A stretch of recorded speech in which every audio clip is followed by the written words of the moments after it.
देखो ऊपर ऐसन तो होई एकरा नीचे कैसन।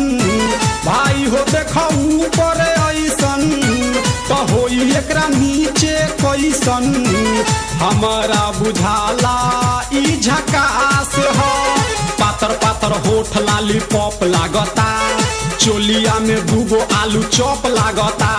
आ एक नंबर माल जिला टॉप लागता, आ एक नंबर माल जिला टॉप लागता। आ पतली कमरिया लापालॉप लागता।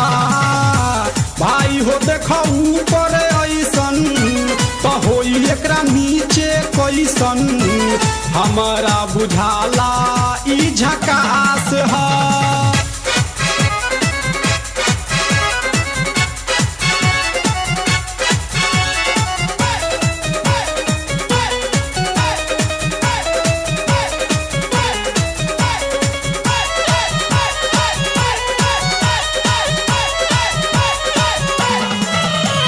रहिया में खूब अगरा के चलेली, नवहिन के दिल धड़का के चलेली।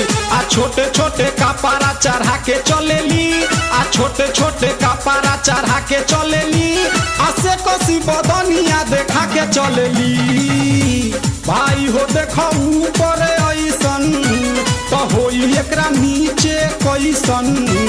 हमारा बुझाला ई झकास है।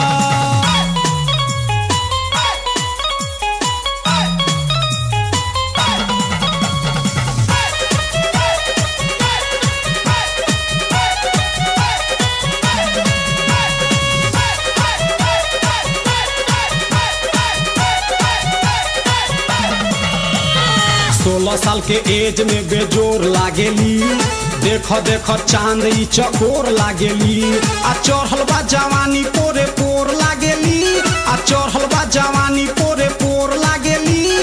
आ दिलवा चोरावे वाली चोर लागेली। भाई हो देखो ऊपर ऐसन तो होई एकरा नीचे कैसन। हमारा बुझाला ई झकास है।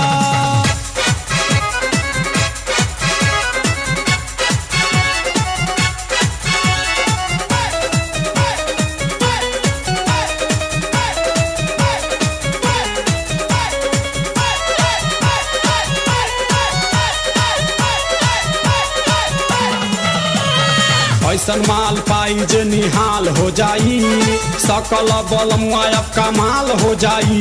आ फिर जेल जाए के सवाल हो जाई, आ फिर जेल जाए के सवाल हो जाई। आ लागता ई गाना पर बवाल हो जाई। भाई हो देखो ऊपर ऐसन तो होई एकरा नीचे कैसन। हमारा बुझाला ई झकास है।